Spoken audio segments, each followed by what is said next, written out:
Being a family caregiver is an act of love, but it also comes with significant responsibilities and real financial costs. Today, we're joined by Marguerite Rowe, AARP State Director, and Linda Davenport from the BECU Trust Services team to talk about how caregivers can prepare financially and really find the support that they need. So thank you to you both for being here. Thank you for having us. Good morning. Yes. Yeah. So Marguerite, I want to start with you. AARP recently released a new report that sheds light on what's facing America's family caregivers. So what are some of those key findings, would you say? Well, first I want to just remind folks that family caregivers, we think of family caregivers of those who are taking care of their older loved ones or adults and children who might have chronic conditions or disabilities. What we've learned is over the past decade, there's been a tremendous increase in the number of family caregivers. So in 2015, it was 43 million, and now today it's 63 million people are caring for their loved ones.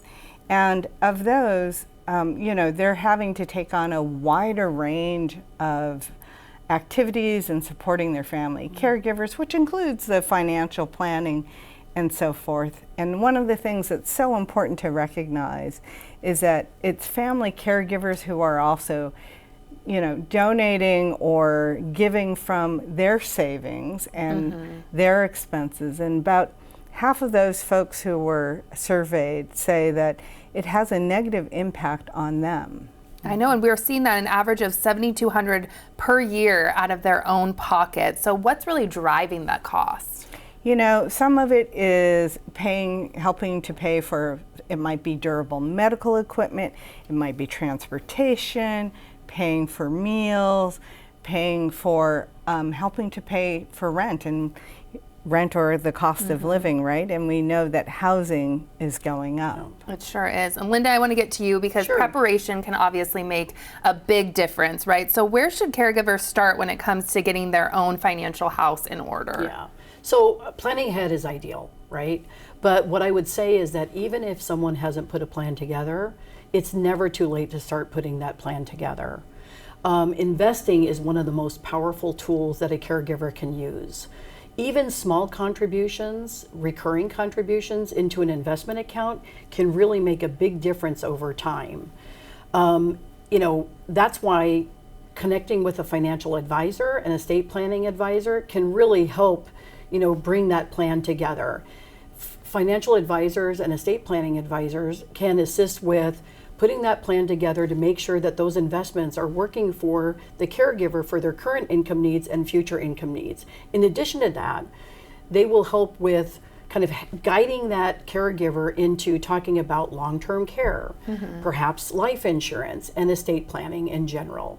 So, for example, at BECU, we have financial advisors and estate planning advisors that can help members navigate through these plans. In addition, BECU offers free education on topics like investing, budgeting, and estate planning.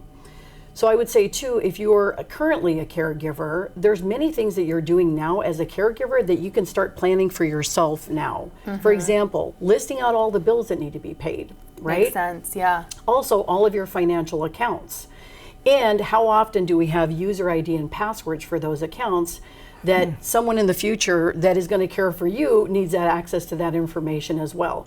Just make sure you keep that information in a safe place. Yeah. And then finally, I would say that individuals that are planning on being a caregiver in the future should really have transparent conversations with the person that they're going to be caring for. To set that plan kind of in place now. And also talk to a trusted person that may be your caregiver to start your own plan, for the future. Definitely, that's such good advice. And Marguerite, caregiving just in general can obviously be so difficult, but we shouldn't have to do it alone. So where can people go to feel like they aren't alone? Where do they turn? Well, first off, we have a website specifically for caregivers here in Washington, which is aarp.org/caregiverswa. But on that, you find a number of resources, including our financial workbook, which helps you, go through exactly what Linda has said, which is putting all of the information in one place.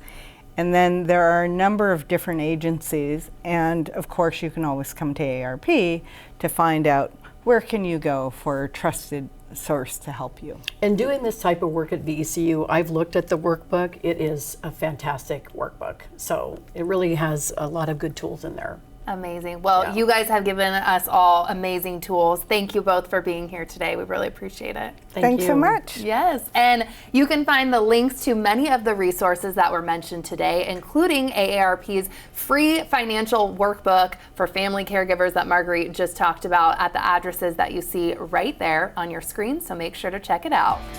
New Day Northwest is sponsored by AARP and VECU.